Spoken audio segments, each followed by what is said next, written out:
মুসলিম হলে এই 16টি কুপুরি বাক্য কখনো মুখেও আনবেন না। এই 16টি কুপুরি বাক্য যা আমরা প্রতিনিয়ত বলে থাকি, আসুন আজকে আমরা সবাই জেনে নেই এবং ভিডিওটা শেয়ার করে অন্যদেরকেও জানার সুযোগ করে দিবেন। যদি আপনার মাধ্যমে কেউ এই হাদিসটি জানেন, তাহলে সেটি হবে আপনার জন্য সাদকা জারিয়া। এক, আল্লাহ লাগে, ইলাও লাগে।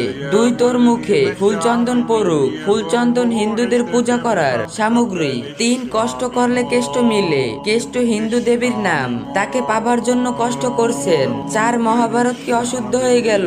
মহাভারত একটি উপন্যাস যা হিন্দুদের একটা ধর্মগ্রহণ। পাঁচ, মোল্লার দৌর মসজিদ পর্যন্ত, এটি ইসলামের নামে কটূক্তি করা। ছয়, লক্ষ্মী ছেলে লক্ষ্মী মেয়ে, লক্ষ্মী স্ত্রী বলা হিন্দুদের দেবদেবীর নাম লক্ষ্মী, তাই ইসলামে এটি হারাম। সাত, কোন ওষুধকে জীবন রক্ষাকারী বলা, জন্ম মৃত্যু একমাত্র আল্লাহর হাতে।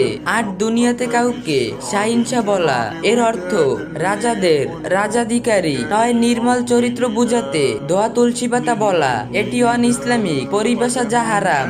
10, ইয়া খাজা বাবা, ইয়া কুতুব ইত্যাদি বলা, এটি শিরিক, ইসলামের সবচেয়ে বড় পাপ। 11, ইয়া আলী, ইয়া রাসূলুল্লাহ সাল্লাল্লাহু আলাইহি সাল্লাম বলে ডাকা, মানে দোয়া করা, অর্থে আল্লাহ ছাড়া কারো কাছে কিছু চাওয়া।